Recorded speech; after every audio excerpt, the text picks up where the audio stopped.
Now layer this on top.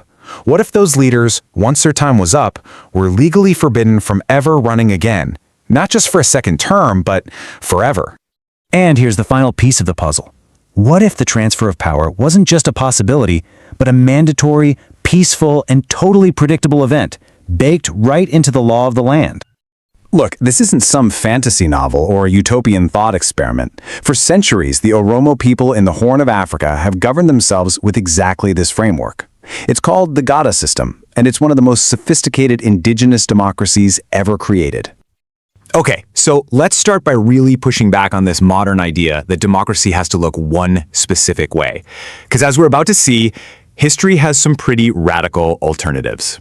You know, for a long time, European colonial scholars just kind of wrote off systems like Gada. They called it tribal custom, something that needed to be replaced by a modern centralized government.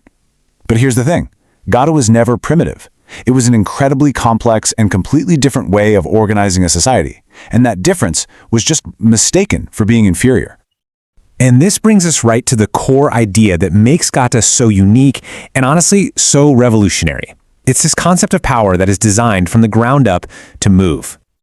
This is it. This is the absolute bedrock of the whole system. The peaceful, legally required transfer of power every 8 years is completely non-negotiable. It's a built-in guarantee that no single generation, no one family, and no one person can ever hang on to authority. Now, this next idea might bend your brain a little. Think about it. Most political systems we know are all about controlling territory. You know, borders, states, cities. Gadara, on the other hand, is built around the predictable, unstoppable flow of time. Power isn't tied to conquering land. It's tied to the movement of generations through life. So how in the world does that actually work? How do you govern through time? Well, let's break down the mechanics of this incredible generational machine. It all kicks off with something called the Luba. Think of it like a class or a cohort that you're born into. Your entire generation moves through all of life's stages together as one unit. And what this means is that your political destiny, your generation's time to lead, is known from the day you're born. Politics isn't some chaotic free-for-all, it's structured. And that journey is basically a lifelong curriculum of preparation. You can see the stages right here. You spend decades learning and observing as a child, then serving the community as a warrior in your youth, and then getting intense political education before your generation is even allowed to govern. So leadership isn't something you seize, it's something you earn over an entire lifetime. And when you put the Gada leader, the Abagada, side by side with a modern president, the differences are just stark. Power comes from an obligation to your people, not a personal ambition to win an election. And that 8-year term, it's absolute. No extensions, no loopholes, no exceptions. But here's the thing, even the Abagada isn't a king. This part is absolutely crucial. The ultimate power rests with the Gumigayo, which is a general assembly of the people. This assembly can create laws, repeal old ones, declare war, and get this, it can even remove the leaders. It's real participatory democracy at its core. But to really get a handle on Gada, you have to see that it's not just a political system. It's a complete framework for a civilization. It touches every single aspect of life. Take justice, for instance. The Gada system is all about restoration, not revenge. The goal isn't just to punish someone who did wrong, but to actually heal the relationships that were broken and bring the whole community back into balance. And think about this. Hundreds of years before the modern environmental movement, Gada built sustainability right into its laws. There were rules for grazing, for water access, for protecting wildlife. Harming the environment wasn't just a bad thing to do, it was a political crime, because nature was seen as a sacred responsibility. Now, okay, let's be real. Gada wasn't a perfect system. Women were excluded from holding formal office, and that's a totally valid critique. But they were not powerless, not even close. An institution called the Sinji gave women incredible collective moral authority. Wielding their ritual staffs, groups of women could literally halt battles, publicly shame abuse of men, and step in to stop injustice. It was a powerful, essential check on male authority. So what does this ancient system, which is now recognized by UNESCO as part of our shared human heritage, what does it have to teach us today with all the challenges we're facing? Well, Gada doesn't offer a perfect copy-paste blueprint for the modern world, but it radically expands our imagination for what's possible. It teaches us that power must have an expiration date, that real leadership requires deep, lifelong preparation. It shows us that a democracy can be organized around generations, not just election cycles, that protecting our planet is a political act, and maybe most importantly, that the law must always, always stand above any single ruler.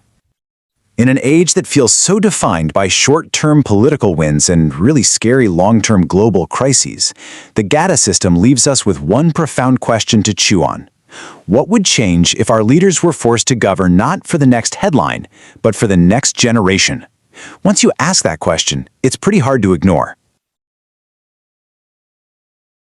Imagine a democracy where the idea of a campaign just doesn't exist. No political ads, no fundraising emails, and absolutely no way for a leader to cling to power past their expiration date. So utopian sci-fi. It really does. Term limits aren't just a suggestion, but they're a law of physics. Gravity pulls you down and time pushes you out. Like something Ursula K. Le Guin might have dreamed of. But it's real. It is real. And it's not some experiment in Scandinavia. This is a system that has been running on the African continent for centuries. Today, we are talking about Gada. And right off the bat, we need to correct the record. Okay. Because for a long, long time, colonial history, even some modern political scientists, they just dismissed Gada. They looked at the Oromo people of Ethiopia and Kenya, and they called it a tribal custom. Which is pretty much academic code for primitive or point, right? Exactly. But the source material we're looking at today is very clear. Gada isn't a custom. It's a sophisticated indigenous civilization framework. A framework, yes. A complex democratic system that organizes politics, economy, religion, and this is the part that really breaks your brain. It organizes time. And that's our mission for this deep dive. We're going to explore a political system that governs time rather than just space. But first, the Oromo people themselves. We're not talking about a small, isolated group. No, not at all. The Oromos are a massive demographic group in East Africa. And historically, they were pastoralists. Cattle herders. Right. They were mobile. And that mobility is the key to understanding why they built Gada in the first place. Because if your whole society moves with the seasons and the herds, you can't have a government based in a palace. You can't. Anchor your democracy in stone buildings. Precisely. You need a government that moves with the people. So they anchor their democracy in something that's always moving with you. Time. Time. If you can't map your government onto the land, you map it onto the calendar. So let's unpack this. In our democracies, we organize by geography. I live in this district, I vote for this representative. But Gada uses the Luba. Right, the Luba. It translates roughly to a generational set, a cohort. The way I'm picturing it is less like a voting district and more like a university class. You know, the class of 2024, you enter the system together, you move through it together. That's a perfect analogy. From the moment an Oromo male is born, he's placed into a specific generation. And that whole group moves through life as a single political unit. Okay, but hold on. That sounds incredibly rigid. I mean, in the West, we love the story of the maverick, the young genius who takes power at 30. And Gada is your political future just set. To an extent, yes. And that is by design. But doesn't that kill ambition? I mean, if I know I can't be the leader until I'm 40 and I have to stop at 48, why would I even try? Because you're trading the chaotic ambition of the individual for the stability of the collective. In our systems, the path to power is a fight. It's ego-driven. In Gada, because the timeline is fixed, leadership isn't a prize you fight for. It's an obligation. It's an obligation you fulfill when your turn comes up. So it's not, I want a rule, it is my time to serve. And it removes all the anxiety of what comes next. Everyone knows who will be in charge in 8 years, in 16 years. There are no surprise coups. Okay, so let's walk through this life cycle. The sources call it an assembly line of leaders. It's not just waiting around, there's a curriculum. It is a lifelong curriculum. There are 11 life stages, or age grades. Every male passes through them. Let's hit the big ones. It starts with childhood, the Dabale stage, from age 0 to 8. This is the protected stage. Society explicitly says, these children are the future. They're exempt from heavy labor. It's a period of freedom, of nurturing. Then around age 8, they enter the Gam stage. They start herding, learning the land, listening to elders. Pretty standard stuff. But then they hit their 20s, the Kusa stage. Yes, the Kusa. Ages 24 to 32. This is the warrior stage. And the sources point out a detail here that just floored me. During this warrior stage, marriage was forbidden. That's correct. That seems so extreme. Why would you mandate that your entire standing army be bachelors? Think about the psychology. If you have a wife and kids, your loyalties are divided. You might hesitate in battle. You might put your household above the community. So by forbidding marriage, you ensure their loyalty is 100% to the cohort, to the nation. Exactly. It's almost Spartan, isn't it?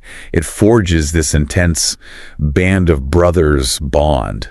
These are the men you will eventually rule with. You've starved with them. You've fought with them. You trust them. Implicitly. So you do your service. Okay. Then at 32, you enter Rabadori. Marriage is allowed now. But you're not ruling yet. No. Rabadori is basically graduate school for governance. You've proven your physical discipline. Now you prove your mental discipline. Yeah. You study the laws, the history. You shadow the current leaders. So by the time you hit 40 and enter the actual ruling Gada grades, you have been baked for 4 decades. You are fully formed. Compare that to a modern politician who could be a reality TV star one day and running a country the next. Impossible in Gada. You can't skip the curriculum. So your generation takes power at 40. You rule for 8 years. And then what? You're just done. You're done. You become Yuba. Advisors. Exactly. You retire from authority, but you retain influence. And if you live past 80, you become Gadamoji. Living ancestors, revered, but with zero political power. I want to push on that word power. We keep saying the generation rules, but, committees can be a nightmare. Who's the actual person in charge? Is there a president? There is. He's called the Abagada, the leader of the ruling generation. But his power is very, very tightly boxed in. How so? First, the calendar. 8 years. No extensions. If there's a war, he leaves. Economy is booming. He leaves. Second, he governs with a council of 6. He acts by consensus, not by decree. Okay, but we've seen leaders with limits before who just ignore them. What stops the Abagada from saying, you know what, I'm staying? That brings us to the ultimate check and balance. The Gumi Gayo. The General Assembly. Yes. But don't picture a stuffy parliament building. Picture a huge open-air assembly under a sycamore tree. This is the assembly of all initiated men. And they have teeth. Real teeth. Or just, we'll write a stern letter teeth. Real teeth. The Gumi Gayo is the supreme authority. The Abagada just executes the laws they make. And, crucially, the assembly can impeach the Abagada. So the people in the open field can fire the president? They can. And they have. The system fears a bad leader far more than it values a strong one.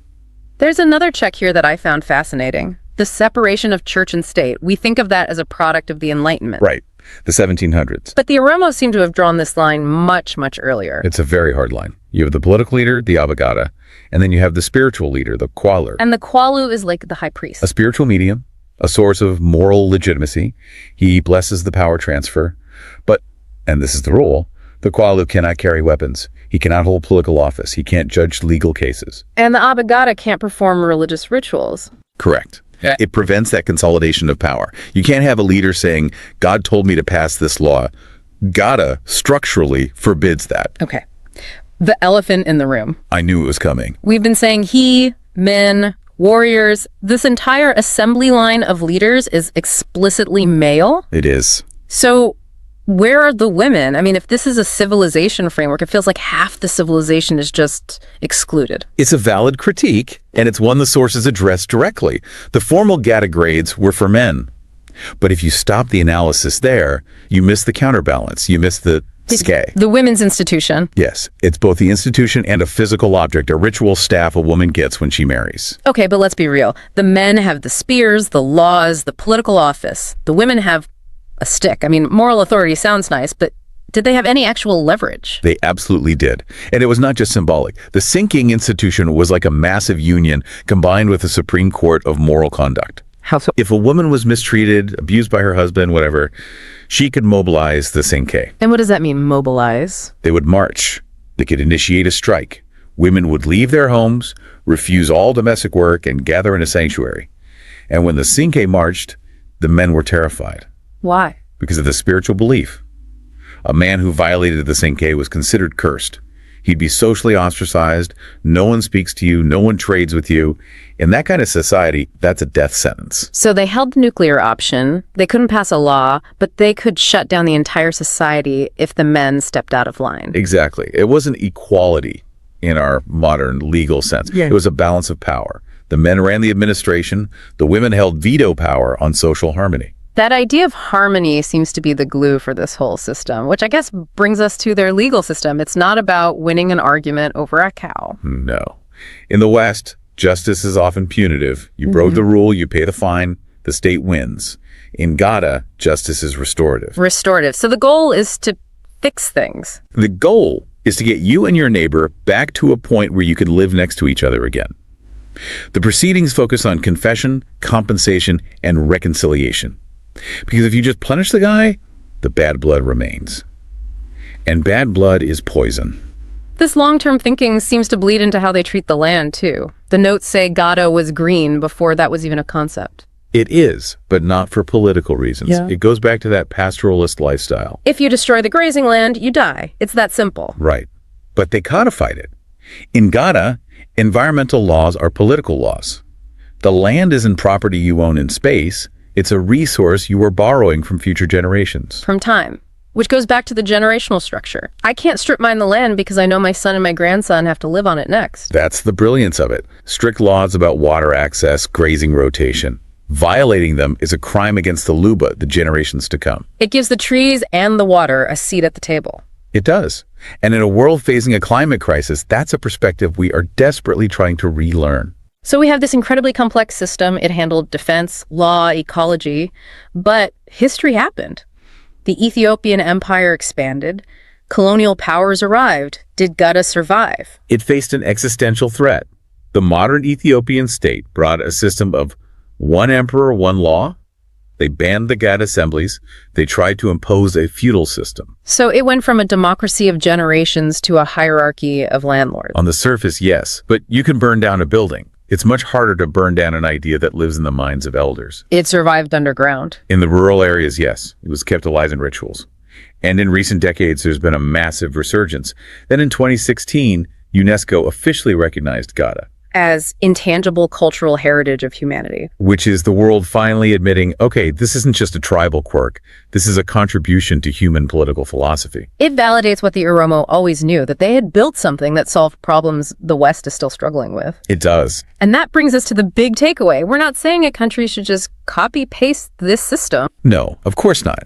But the philosophy behind it, that's the powerful part. It's the orientation toward time. We live in a world governed by the 24-hour news cycle, the quarterly earnings report. Our leaders can barely plan for next year. Gada forces you to look 40 years down the road. It forces you to see yourself as just one link in a very long chain. Yeah. And it asks a question that I think everyone should really chew on.